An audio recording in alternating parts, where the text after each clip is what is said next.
Hello, everyone, and welcome to This Week in Hospitality Marketing live show number 340. I am your host, Lauren Gray, and thank you so much for joining us live if you're with us.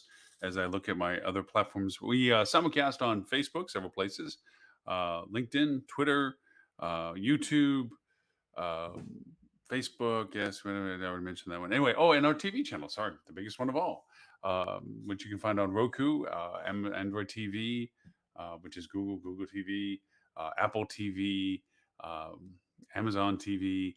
You can find us, just look for the Hospitality Channel. And our live show, this one, is always on the free side of that. It is a membership, much like Netflix. You sign up for the additional content behind the firewall, but the live show is always on the available for everyone option. Plus, a couple of the older episodes. We keep at least two or three in the live show side, the free side. So you can always play back to that if you don't want to go to the other places to this. Um, we thank everyone globally. That we're global. We're in 39 countries and counting, and we get a lot of comments and suggestions from people around the world. And thank you so much, which is the inspiration of today's conversation. And I don't know how long it's going to go because, in all honesty, this is for the more advanced dialogue. I really wanted to tackle this topic today based on its value proposition and the skills necessary for it to succeed. And that is, we're talking about TikTok, Snapchat, and Stories. Um, if you're not familiar with them, I'm sure you're familiar with the platforms in the sense of hearing about them or seeing them referred to, or even having them shared, where you see somebody's TikTok video in a social media platform like Facebook that you're using. Let's lay the landscape down a little bit as to why this topic was first off asked. Thank you so much, Mary, for having asked us to do this one. Appreciate it because we hadn't touched this topic in recent times. From my previous co-hosts, recommendations, if you're doing all the other stuff you should be doing, the block and tackle, as it were, the optimized SEM, the incredibly helpful content on your website, optimizing your speed of your website, making it mobile friendly for your website, then doing good strategic SEM or marketing for your campaigns, and having a good CRM strategy where you're dialoguing with your guests and trying to keep retain conversations with them, and you're being progressive with your content that you're sharing outward. If all that is being constant, that you are doing those things and you're looking to venture into a higher skill set platform, then these would be of interest for you for particular reasons. And there's lots of caveats with these because what you're doing is you're advancing to the front line of how these things are being used. The safe zone for all marketing is to use established means of communication. It doesn't mean to be blind to progressiveness and to adapt to the new technologies that are coming in, which is why we're talking about these ones today. But in as much as knowing that sometimes you can kind of get ahead of your skis. It's the Winter Olympics. Why should I refer to that?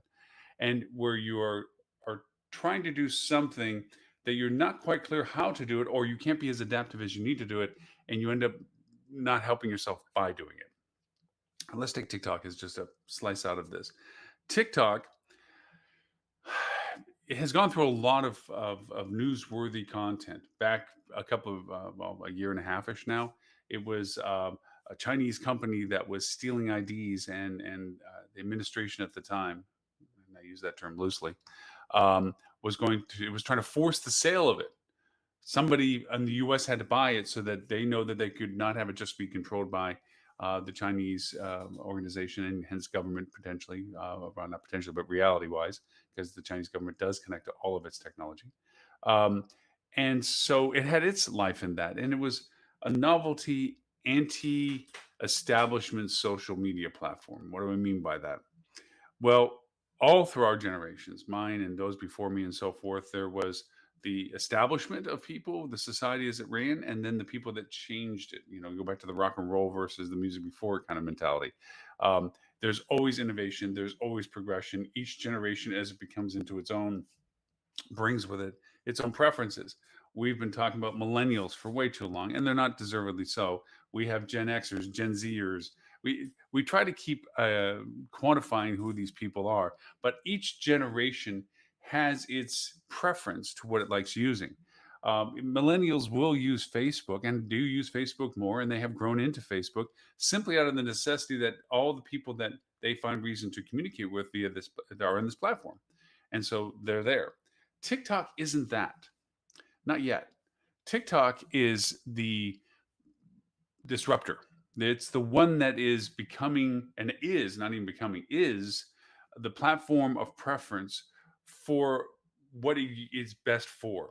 And I know I'm trying to be elusive when I say that, um, but it has come into its own as to what value it is. So let me explain a little bit of this. Facebook bought Instagram and WhatsApp, and it bought these ones, so it has all this aggregation. Instagram was a more visual, personal medium that has stories. Stories were intangibles. They lasted for a while and then they disappeared. So there was no persistent story history stuff. They played when they played and then they disappeared, which allowed a lot of people to share more personal and or content that they weren't worried about it being forever somewhere. Obviously, somebody could record it, screen grab it, or something like that if it was something like that. But for the most part, the platform itself didn't support the durability of stories. You had them, they ran for 24 hours, they stopped. So it allowed for your more engaged relationships on Instagram to see what you wanted to share. And then for those who just occasionally saw you, they didn't get that privilege unless they randomly came in at the time that you were sharing a story. Um, and that temporalness was nice because there is this growing relationship of the internet where people do begin to know or have come to realize in its full value that what goes on the internet stays on the internet. There is a durability to this persistence of whatever I said in anger or whatever I said in indifference or whatever I did, sharing, not thinking that the image would be seen that way or whatever, stays there. So this lack of durability um, is a value proposition that has come into social media because social media is such a two-edged sword and it cuts deep both ways. The trolling and the negativities and the so forth, and also the things that you share that might not always be um, when you think at the moment it's important, but not later on. It doesn't seem to be in the same light. Um, so that's where the story stuff came in. And for WhatsApp, its value proposition was in this encryption capability. I could talk to you, you could talk to me, and that communication was much more private because it was encrypted than the general texting. As a matter of fact, ironically, their current ads running for WhatsApp are pointing out to that value proposition. They're showing this guy that's delivering mail, haven't already pre-opened it and read it, and the people are like, "What are you doing? What are you opening my mail for?" It's like, "Well, this is what your texts are. All your texts are readable by whoever's carrying that text to you. I can read everything that you're sending, and so forth and so on." And it's very true. People don't realize that by using these carriers, the carriers have access to your information. We're beginning to wake up to the privacy that we've surrendered over these past years for the convenience that's sold to us for personalization. So apps like Stories within Instagram, that where that durability goes away is as a preference. Um, Snapchat built its entire base of stuff based on that. And then you have TikTok. And the reason why I keep going back to TikTok is TikTok did something in December that was to me quite startling. There's metrics for everything, as we see now, and when we watch NFL, they actually have a slogan called "Stat That," which is about all the statistical things that they're coming up with. These commentators on these shows for NFL are referring to stats that didn't exist beforehand because it would take an army of people to crunch, following every player doing everything to determine whether there's a number ratio for how many times they touch the person to the left to versus the person to the right versus how many yards they go out and all the crazy stuff that statistics does. Now with much more advanced computers, IBM Watson in particular for what they're using, they have these stats that are just amazing. You know, how many yards after he takes a left-hand turn after hitting the first receiver, blah, blah, blah. Okay. So with that, there's a stat that's for the number one website in the world. What website dominated the time of everybody in the world? And you can guess, most people do guess, and they guess correctly up until December, that Google and or possibly Facebook, they sometimes shifted positions, was the number one website. When we went through the initiation of the pandemic, Facebook jumped on top. It was a much more used platform than had time and times past. In December, it was neither Google nor Facebook. It was TikTok. TikTok turned into the number one website for time spent on the internet. You figure that's past YouTube, which is inclusive of Alphabet, which is Google. It's but beyond Facebook. As a matter of fact, Facebook is struggling because for the first time, they can't say there's more users from this day to the previous day. They went backwards. They actually have less users. They in the quarterly report that sent their stocks plummeting, they talked about the fact that they're not in a constant growth at this point. They've actually gone back down. They dipped. It's going lesser. Um, there's a lot of things you often say, wow, man, if I only knew that was going to happen, I would have bought more of that stock. Or if I only knew that would happen, I would have bought that land. Or these indicators are changing or showing a shift in usage and perspective. So, how does this have to do with all of us in marketing for hospitality and especially about TikTok? TikTok is one, not for the timid, two, not for the inexperienced, and three, not to be done first. Critically and most importantly, the idea that you would want to use TikTok is in a very high level world right now. For instance, you're seeing in Ad News, in Ad Age, and Ad Week, and so forth, that the brands and also Super Bowl are dominating TikTok right now. Now, it's a mixture of them providing their own content, which we'll talk about. It's them inspiring influencers, which we'll talk about. And then there is the organic influence that it generates because of the virility of what other things are going on, like their own TikTok, like their influencers. Because TikTok is a plateau, an even plane in the sense of your opportunity. And we'll start from there.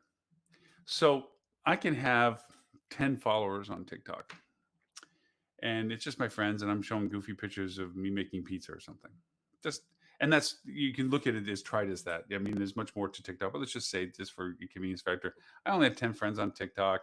I watch a lot of other stuff, but no big deal. But I have 10 friends, and I tend to show when I'm making pizza because that's my thing. I like showing it on TikTok or something. So all of a sudden, I do something that's really cute with making the pizza. So my friend thinks, and they decide to share it with somebody else. And then it hits someplace that somebody says, "Oh my gosh, that's exactly what we need to show." And it gets shared by an influencer and or an organization, or it gets shown in such a way, media, okay, which is an influencer, where all of a sudden I go from 10 followers to 100,000 followers. That happens in TikTok. It still happens in TikTok. It doesn't happen as much in the world of Facebook anymore, Twitter anymore.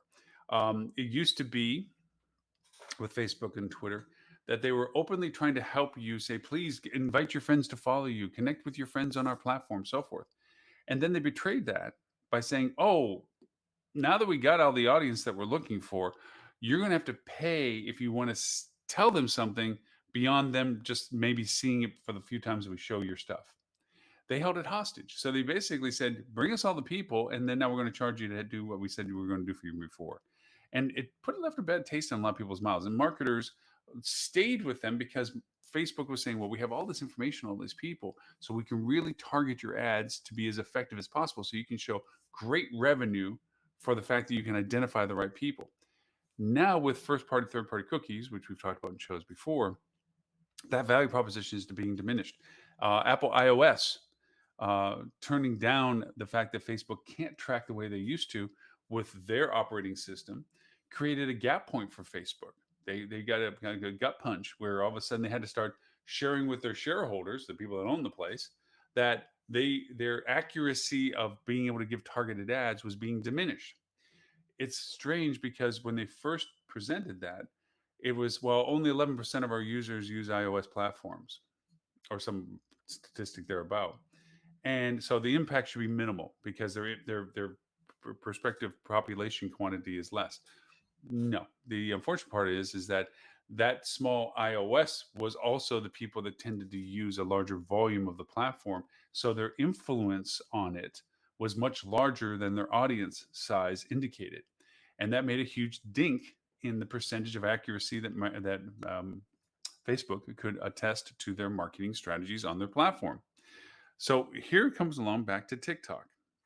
TikTok is, and with me included, looked at it as a fun version of an Instagram. Show a few 15-second clip or 5-second clip, 10-second clip of something, okay? You're sharing, a girl shares doing her nails or whatever, and it's just a fun little snippet of something. But it did something that I didn't account for having such an influence that it did, and this is the filters and the editing that is available on the phone for it. Not that Instagram doesn't have its own filters, not that Snapchat doesn't have its own filters. The fact of being able to create a cool dude on the longboard listening to Fleetwood Mac drinking cranberry juice, which you're like going, what? Okay, garnered hundreds of thousands of people because it hit a chord of that's cool, that's laid back, that's just enjoying what you're doing when you do it, kind of thing. And it points to a way that social media has become. This is my personal opinion about this. Social media, when first introduced back in the MySpace world and so forth, was a new medium of being able to share you online. Not everybody can make a website. And so there was no option for what that did. Internet at the time was information gathering. It was more of a one-way conversation. I'm looking for stuff. Stuff's out there for me to find. I react to that stuff.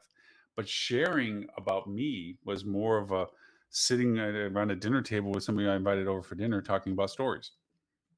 There was no way for me to talk to a larger audience back when MySpace first started rolling out, Facebook started rolling out, giving people the option to begin to connect with other people and share about, oh my gosh, you're my high school person I remember from such and such. What have you been doing for the past X years and blah, blah, blah. So that's where social first came in, was a means of connection and communication. Now, social is about reflection, the ability to share what you're wanting to share, but whether it's an emotional share, whether it's an intellectual share, whether it's an awareness share, it's the fact that you can be that person on stage with your opinion, much like we're doing with the show, being able to communicate and broadcast. Um, you think of the generational changes of how media has changed from being such a centralized, only to a couple of places where the sources of information, to the dissemination of information and the struggles we're having with it in the authentication of the validity of this, that anybody with an opinion can basically sway other people's opinions with no facts at all. We haven't been able to process the transition from authoritative media to group dialogue. TikTok, and I know I keep venturing away and then coming back to this, TikTok is a medium of expression. How does this affect us for marketing? If you're dealing with feelings and expressions, and let's just put a stick in the sand of what feelings and expressions can be within marketing. Think of the Budweiser, Clydesdale commercials.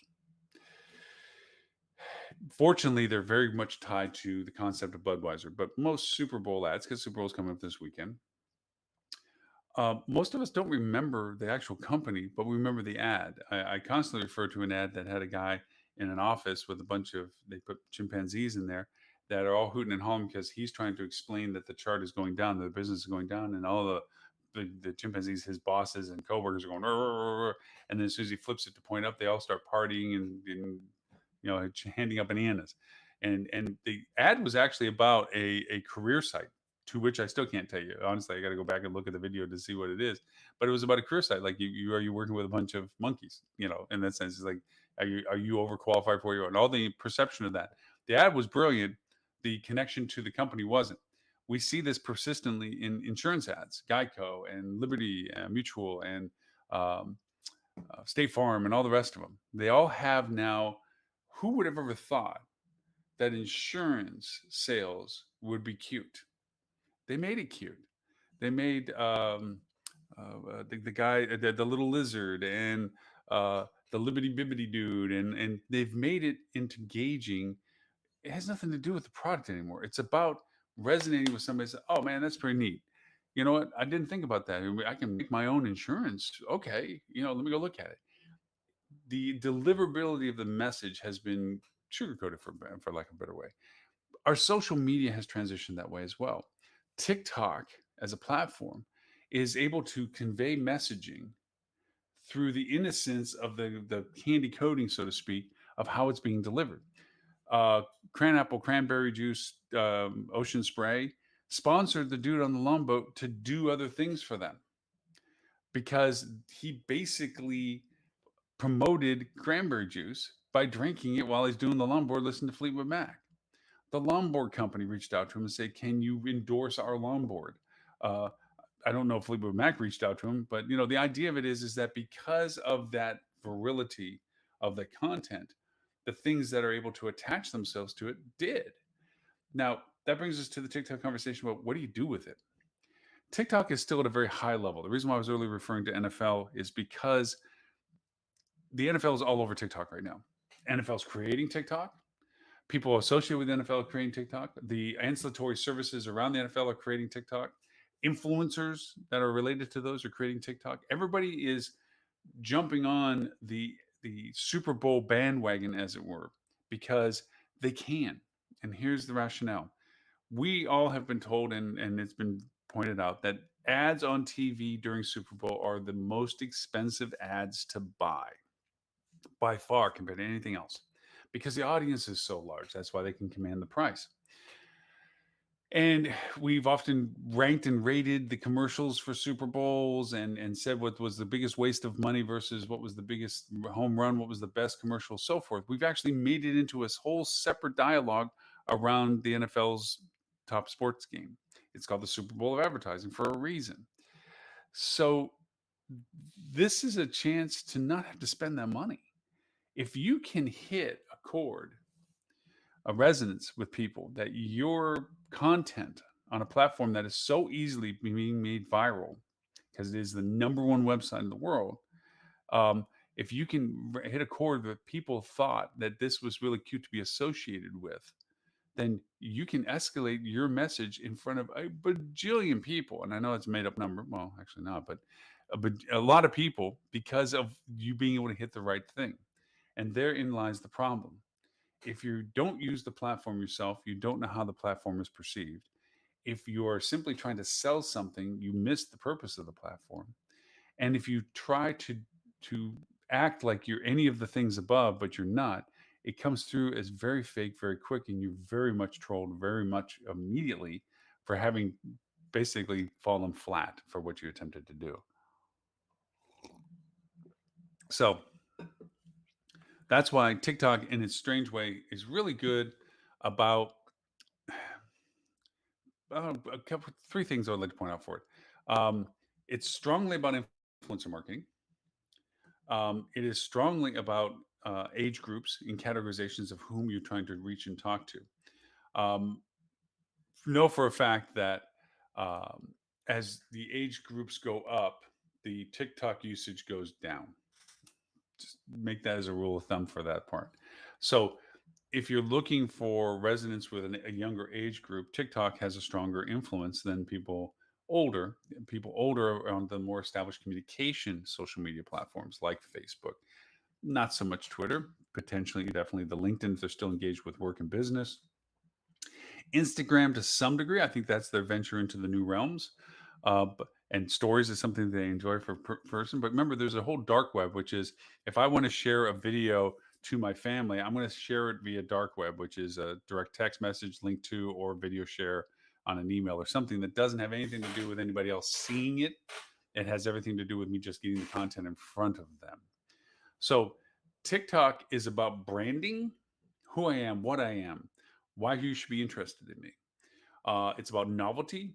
Here I am for what I do compared to what I think you'd be interested in.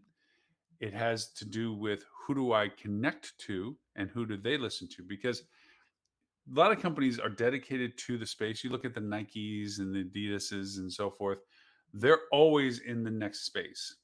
They literally follow their genre of demographics that purchase their products for everything they're doing. They were in Snapchat before people knew Snapchat was worth being into. They were into Instagram before they knew Instagram was supposed to be what they were supposed to be into, and WhatsApp and WeChat and all the rest of the ones for that, and to also TikTok. Their presence of relationship and validity with their demographics is tied to being in the channels that their demographics use. And TikTok has been one of those. We also know that there's been a lot of platforms that have had created a large database of people and then have migrated into TikTok. Musicality. I often make jokes about my doppelganger, a young girl named Lauren Gray, who has millions of followers. Her name's spelled exactly as mine. And I have been the frustration of many young men who have thought that they were pouring their heart out to this young girl that started on musicality and so forth, lip syncing and everything else like this, to find out that no, it's just an older dude. It's not the other Lauren Gray, because I have the Lauren Gray accounts on Twitter and so forth that she didn't have because I got them way before she probably was born. Um, so with that, the influencers come into play. The people that already have the audiences. If you're not a Nike or a Coca-Cola or Red Bull or those kind of organization entities that are always into the front edge of these platforms and their usability, then you have to rely upon the fact that people that are in those spaces that know how to communicate in that medium already are your best choice. Here's where you run into the razor's edge. Supporting an influencer versus soliciting an influencer are different. Supporting an influencer, you can run into fake hoods where people see that because you are in some way compensating this influencer to incorporate what your product is into what they're doing, they're like, that's my, I don't like it because my influencer is basically just shoving it in front of me because they're getting a check, and that means my influence, and the influencer isn't going to damage their audience by doing this, so they're less likely to do that. Or they have such a strong relationship with influencers that when they say, hey, this is somebody that's giving me money to do this, but I believe it's a pretty cool product, that their influencers believe that, compared to the, oh yeah, I love this product, even though they've never heard him say about that, or she's ever said anything about it before, and there's a last a disingenuousness about that. Um, so dealing with influencers goes back to one of our earlier shows where we talked about how to actually contract with an influencer. What do you negotiate is the terms of what's being shared and how it's being shared and how frequently is it being shared and what's it being shared on. TikTok can be a part of that discussion now if it warrants your attention. Let's create some thresholds and points to this. If you're not a destination resort, TikTok is most likely not really going to be a strong push for you, regardless, because you lack a uniqueness of identity. I say this with the caveat being that everybody has the chance to be incredibly unique.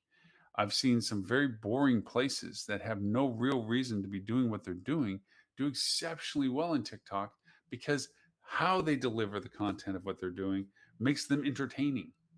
It is an entertainment social medium to a big degree, because everyone is trying to be that thing.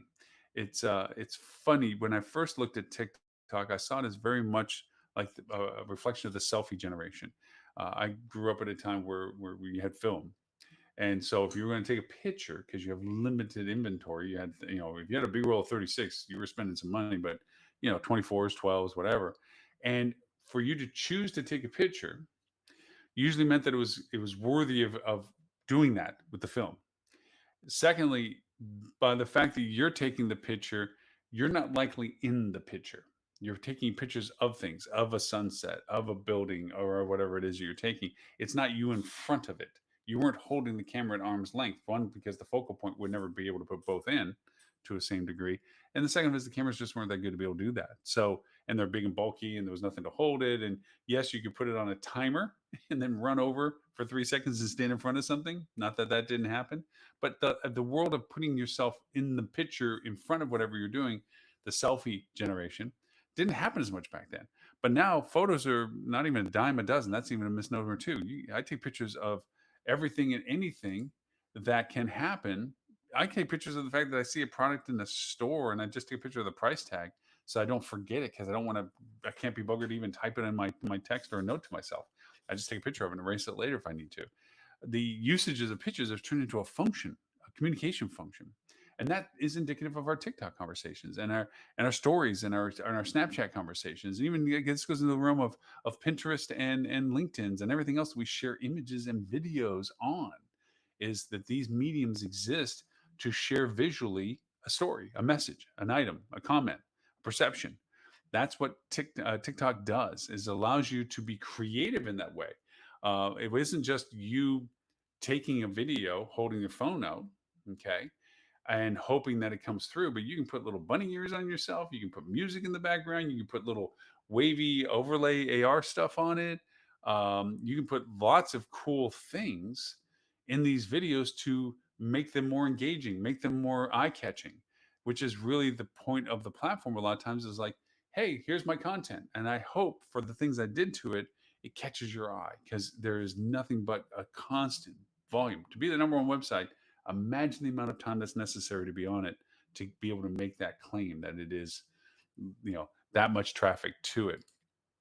So with that, you have the uh, idea that TikTok, for its usage for marketing, should be handled by the means of branding and awareness.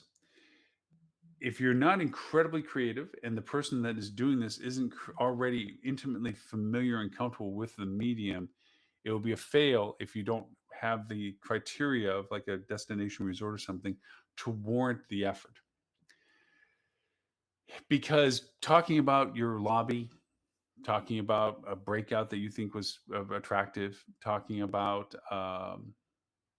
the weather outside of your porte cochere, as much as it's sharing, it isn't really invoking an engagement or response. What's the call to action of that? It's awareness. And TikTok also, when it comes to calls to action, um, isn't about selling. It is about selling, but it's not about hard selling. It's not about click and link and so forth. Now, we as marketers can do that within the engagement of these and say, if you want to know more, to get this, click here, kind of thing, whatever. But it's really about laying the groundwork down for the um, the messaging after. This is the warm and fuzzy feeling, the eye-catching stuff, the storefront that says that there's an amazing sale inside, go inside, or kind of mentality. And once you're in the store, that's when you have the chance to share more content as to the specifics and the detail and the value proposition. That's a good value of TikTok, which is I'm trying to draw attention to our product and us. I'm trying to make it engaging and interesting and something that people will find fun to follow or be interested in seeing the full duration of what I created, with the idea being that you're going to want to know more about me, find out more about what I'm doing. And from that, go to a place that the content supports the messaging I was trying to portray on something like TikTok. I would strongly suggest in this world of current times that you look at what happens over the Super Bowl. If you don't have a TikTok account, for just awareness purposes alone, make one. You don't have to use it. I would say to use it if you want to, just for the fun of being able to do it. But more importantly, don't not have one. Um, I'm not saying to make one for your business quite yet, because businesses get routed up pretty quickly as being a business and not a person, if they're not handled well and engagement wise very personable. But I would say get into TikTok and see what's there. See the variations of what you can do. See the things that people are doing. See the stuff you're going, really? Well, swipe. Compared to the stuff you're going, wow, that is incredibly creative. That is incredibly cool. That's really, really neat. And you begin to find that there is a sense of story to the platform. There's a way to look at it. Twitter has often been, in my mind, the same way that I look at TikTok. It is a massively huge, fast flowing river, incredibly deep, of just constant flow of stuff.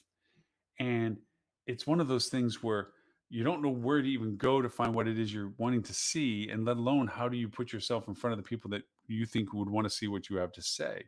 And that has become better with hashtags and groups and things to identify and follow and people to engage with because of what their persistence of what they share, identifying influencers in the space and knowing the medium's usage of it. We've talked about Twitter on shows before, where Twitter is very much about a here and present communication. Buy now, sell now. This is it right now. This is here. This is what they, it's very temporal. It's very much now, because if you don't see it when it happens in your newsfeed, 7 seconds, you're not going to see it unless you follow the context of what it was attached to with hashtags. Like, I put this as a hashtag towards such and such, so I'm going to follow it for that reason. And then you can go back and see it in the hashtag string. It's like, oh, okay, well, let's see what that is. Oh, that's pretty cool. But without doing that, without properly producing your content and attaching it to what you think is most interesting based on hashtags or groups, okay, that you follow with, then you're going to miss all of the effort that you're putting into the platform. TikTok's like that. TikTok is a lot about, here I am right now, boom. Unless you're already engaged with me, you wouldn't necessarily see it. It would only show up if it was shared with and engaged with by others. And at that point, they see what they were sharing.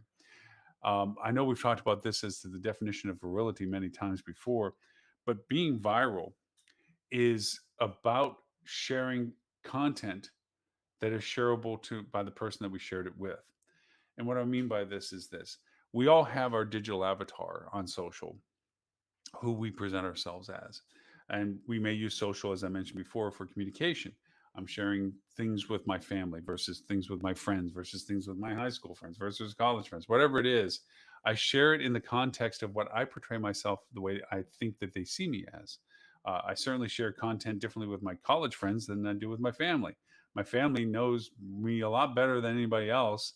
And so my candor of my content that I share with them is pretty much open ended compared to my college friends where I'm like, I don't want to share my political perspective on that, or I don't want to share my personal opinion about that. And I won't, but I will share things that I think portray what I am engaged with them on. The context of what I talk to them about is the content I share with them. So because of that, um, I share to them, they take it and go, oh my gosh, I agree. I think that's, you know what? I want to share with my friends.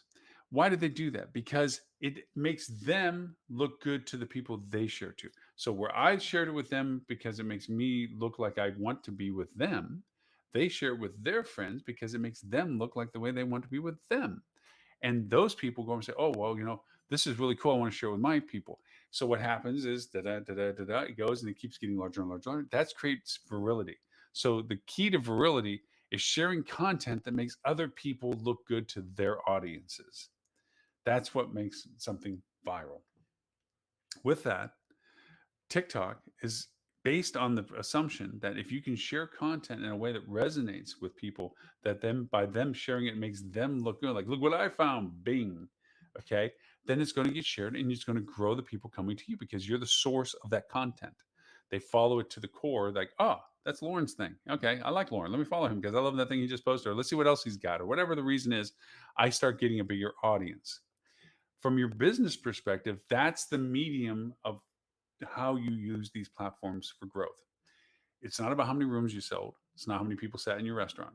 It's about what you're sharing that makes them interested to be engaging with you. Because once they do that, they're like, so what is this cool place they were showing me that amazing pizza recipe for? Oh my gosh, there's a whole restaurant that does this? They might probably have other cool stuff. Let me go look at their site and see what they have. That's when the value of using platforms like TikTok, like Snapchat, like stories in Instagram, add that value proposition of somebody getting what that FOMO thing. I got it before I lost it. I didn't miss out on it. And I get to share with other people that probably didn't even know this was there, which makes me look good, which makes it viral. That's the key element of this engagement with these platforms. Snapchat, it has the same context to this, but you are dealing with a stronger demographic segmentation. Strangely enough, TikTok, as I said before, as you get older, lesser people using it, obviously. But it has a longer bandwidth of demographics than Snapchat does. Snapchat is, again, kind of quasi anti establishment on using a medium that everyone else isn't already using in a way that makes it so that they don't have to be held accountable. We've seen all too often in social media that people share and regret. Um, Spontaneous response to something, ill written thing, a not thought through thing, an emotional thing, and it's poof and posted. And Snapchat allows you to go, here it is, and then it's gone. So if you didn't get it and you didn't screen grab it or something like this, it didn't exist. Um, that ability to be candid is, again, a two-edged sword. One, you get raw comments, good or bad, back to you. The good part of it is that you get an engagement that is temporal. You get this immediacy that says, here it is, and people can respond knowing that they have a short duration to respond to it. And that adds to the urgency of the messaging. If you do this in such a way that you're timing with this, we talk about the research and discovery time cycle prior to revenue management's time cycles. Just to recap real quick, revenue management looks at things as booking window, arrival date, duration of stay, departure date. These metrics determine their calculations on anticipated occupancies, source of occupancies, and the amount that we charge and the restrictions we put on those charges for ADR. That's their world of mathematics. Marketing mathematics are prior to that, in inclusion to it, I should say, and that is the discovery, the education, and the ZMOD. What I mean by the three: discovery. I don't know where I want to do, whatever, where I want to go, whatever. I'm discovering what I'm interested in. Education. Now that I've narrowed down what I'm interested in, let me learn more about what I want to know about them to make a decision about which one I want to do. ZMOD, zero moment of transaction. Now that I've educated myself and looked at my options of where to stay, how to get there, what to do, and so forth, I'm making my following choices, aka conversions, my prices. That falls into the realm of booking window for revenue management, which defines the arrival, duration, and departure dates, and the ability based on demand as to the yieldability of the rates or fences associated with the rates. That's the methodology. That's the timeline that exists in our world for marketing. So, where does TikTok land in that? TikTok lands in the wonderful world of discovery, the ethereal air that's usually incredibly expensive to be a part of because the mathematics of ROI, which we often use for way too much, is applied to it. How much money did I spend? How much money did I get? ROI. In the world of discovery, that's a bad number because you spend money without a direct tangible track attribution to knowing that that dollar that you spent produced a dollar in return or whatever dollars it might have been. Excuse me, drinking coffee. So it's the hardest to get budgeting for. Add the reality of our current time frame. We've gone through the depths of the pandemic. We're still in the struggles of the pandemic. Budgets are conservatively placed forward as to the anticipation of changes in business, the optimism of business, what have you, but they're still conservative as to cash flows. How much top line revenue we're getting? What's our total flow through of expenses to this? Now you want me to go over and buy a billboard in space? How many people are going to see that? What? I know it's novelty. I know it's really cool. And I know it's really pretty neat that we can point out to that. And I'm sure a lot of people are going to love to see the news feed about us having a billboard in space, but how much are we going to make for that? I mean, what kind of money do you think you're going to get from that? And that's what burns the project because it's hard to identify brand awareness in a dollar number. You can measure its impact, you can show its influence, you can show its attribution, but you can't show its value. You can imply it. And this goes into the world of public relations. Oh, what we did in news releases, if you had to buy that media, it would have been this many dollars. And I had to smile at those numbers.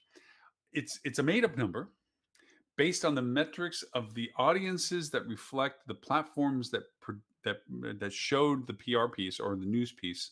Okay, as if you had to buy a 30-second or 60-second spot on that TV channel, or buy 6 column inches in that newspaper, or buy that space on their website.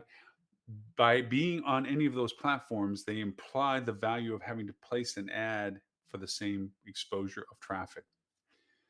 It's a justifiable number. It's a fudged number because it doesn't necessarily mean the impact value of that effort is truly translated the same as if you had done in that advertisement on those platforms. Sometimes it can be more valuable. Being in the news feed of a local TV station is infinitely larger in value than having an ad on their website talking about whatever, your hotel or your restaurant.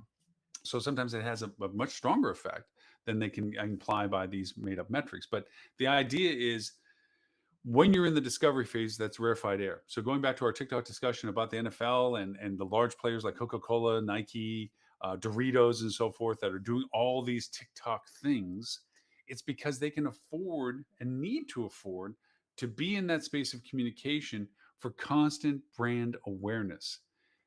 I used to work in radio for many years, and radio ads, one of the biggest sales pitches for radio ads is if you don't advertise in radio, your awareness with your audience goes down and your sales go down. And we show it over and over again with clients that we had. It's when you stop the radio ads, your business went down. Why? Because people stopped thinking about you, front of mind. The radio ads persistently running the frequency on all the time, so forth, reminded people that you sold cars and you want to come in for a car. And we still see that to the TV degree too, you always see car commercials. And as I like to joke, You don't pay attention to a car commercial unless you're buying a car. Other than that, it's just a commercial that you have to get past and to get back to your programming. The audience of the auto dealerships, they used to say, "Oh, 50% of my ads don't work will work, but I don't know which 50% it is." They know what 50% there is. Their target now is saturation of market, always being in both the discovery phase and the education phase, because they have to occupy that space. If they don't, someone else will. Google will always have a number one position on a page. They'll always have a number two position, so forth and so on. They'll always have those spots filled, even if the person isn't paying as much money as they should or paying any money at all. They're always going to have those. There's not blank spots on a Google page. There'll always be content there. So they need to be persistently front of mind for those times when people begin to think what they need. Same thing with lawyers. Lawyers have restrictions legally as to how they advertise, but pretty much you see their persistence in advertising. When you need a lawyer, here's the one you go to. If you need a lawyer, this is the one you go to. They can't chase down, and there is ways to do this, geofencing and so forth. And whenever there's accidents or something, they can always make sure that their ads show up. Some people do, and I don't think it's very scrupulous. But the idea of it is that you have to be ever present in that discovery world. The education world is a transition of dialogue. Instead of awareness of who I am, you go into a conversation of what I am, so that people understand what they're purchasing. Just say.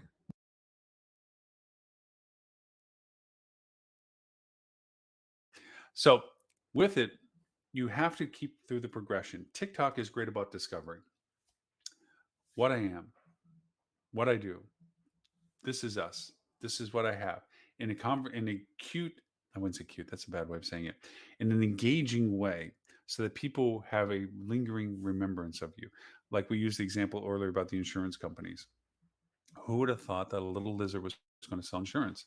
Or Mayhem, a guy that talks about him in the first person as to the one that causes the problems, or the State Farm, and we can all sing the jingles, okay? Because they're persistently, consistently in front of us, whether we needed insurance or not. We were entertained by the ads, and just like I mentioned, the Super Bowl ads. There are so many great ads, but we don't remember the company that were associated with it, like the ones I was talking about, the chimpanzee and the guy with the chart. I don't remember the name of the career page for that, but it was one that did a brilliant ad that didn't connect it to them themselves.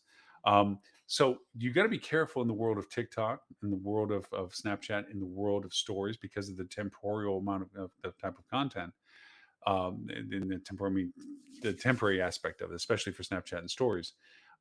Because unless you have the audience that's going to see what you do, you're going to spend a lot of time on stuff that never gets seen.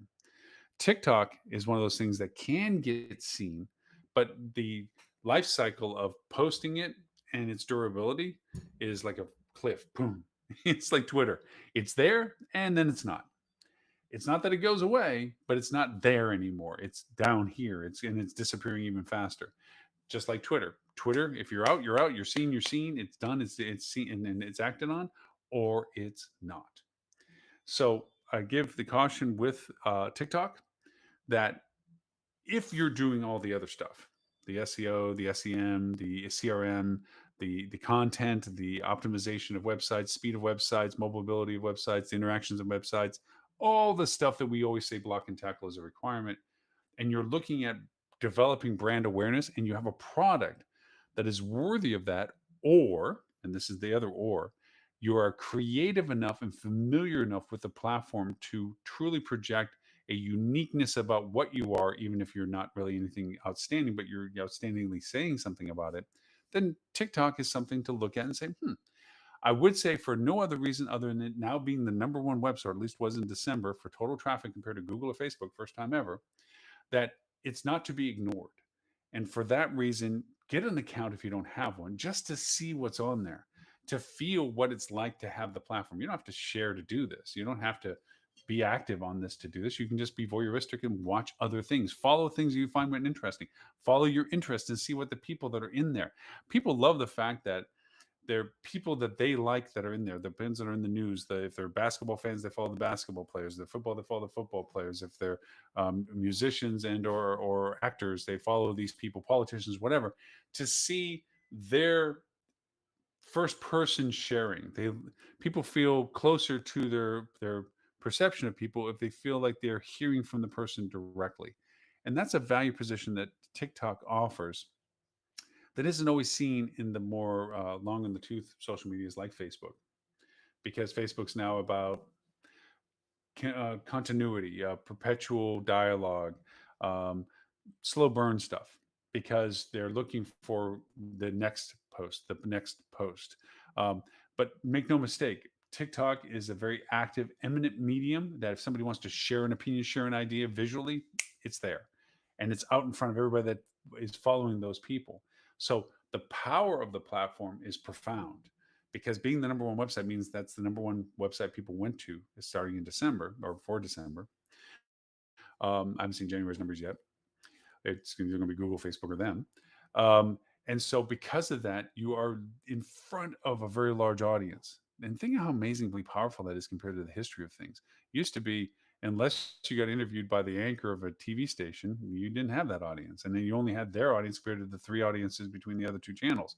Or if you were interviewed by the New York Times or whatever, that was the only way you could get in front of people. The reason why there's press conferences at the White House is because that was the means for the president's staff, president in particular, to talk to the public. And we see now it's a bad example of it. Previous to it was all on social media. It was like, really, I got to listen to this guy post nine Twitter tweets on an evening, and so forth. The medium usage has dynamically shifted our understanding of how we get data and information in the world right now, and TikTok is a key element to that.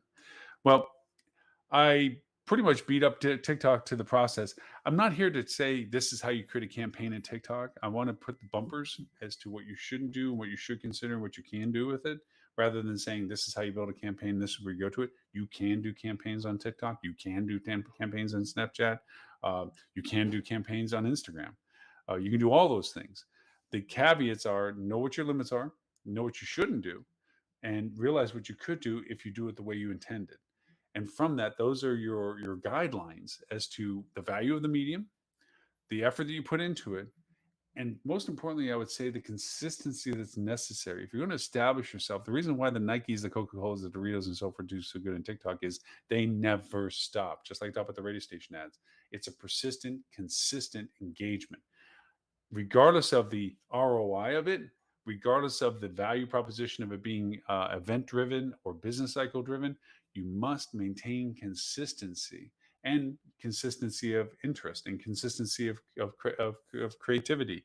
You can have an off day where it wasn't as funny as it was the day before. Sure. I don't want to say day before, but you had to be consistent through the course of the week. But you can't constantly be lesser than you were before. You can't have a downward trend where you have a bad post, then you have a lesser post, then you have a lesser post, because you will just lose interest in people. It's like, they jumped the shark. Old statement, but still true. It used to be more interesting than it is now. Let me move on and find the next person that I find interesting, which is the way they found you from the last time that they let go of the person before you, where they didn't find them interesting. So again, thank you for the privilege of your time for our discussion today. Hopefully it helps you, gives you some perspective and parameters of how TikTok can fit into your marketing strategy, or how Snapchat and or stories can fit into your strategy. I will be discussing a little bit on the recap on our podcast today, some of the tools that I use for the influencer aspect of all these platforms, where rather than reinvent the wheel, I look upon riding upon the success of other people that are much better at it than I am. How can I engage them to help convey my messaging in ways that they already are skilled at? That's really the purpose of influencers. So I look at this as, is there an influencer audience? What demographics am I looking for? Is there influencers that speak to those audiences? And there's tools that we'll talk about in the podcast today that will help with what tools can you use to define these influencers? How do you define what you're asking them to do contractually, like as in numbers of posts and frequency, content types and what have you? And how much you're willing to compensate for them, or or negotiate with them, barter with them, in addition to finances and so forth, or whether it's just offering them incentive to be there. And then there's lots of variations, is what I'm trying to point out, as to how you can make a contract with an influencer based on their value proposition to your program. So we'll have that on the podcast today, and we'll talk about some tools that I use for that, and in connection to our recap of our discussion today from the TikTok perspective. So again, You can always find us again on Facebook, LinkedIn, Twitter, YouTube, all those kind of fun ones. We have multiple channels on all of them.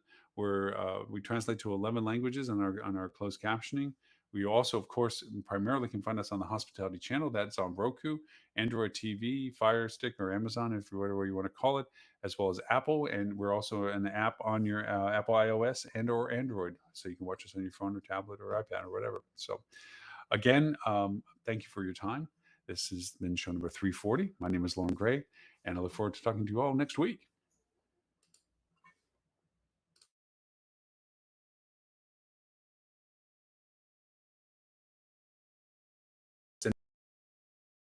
So I think what we're coming from now in our society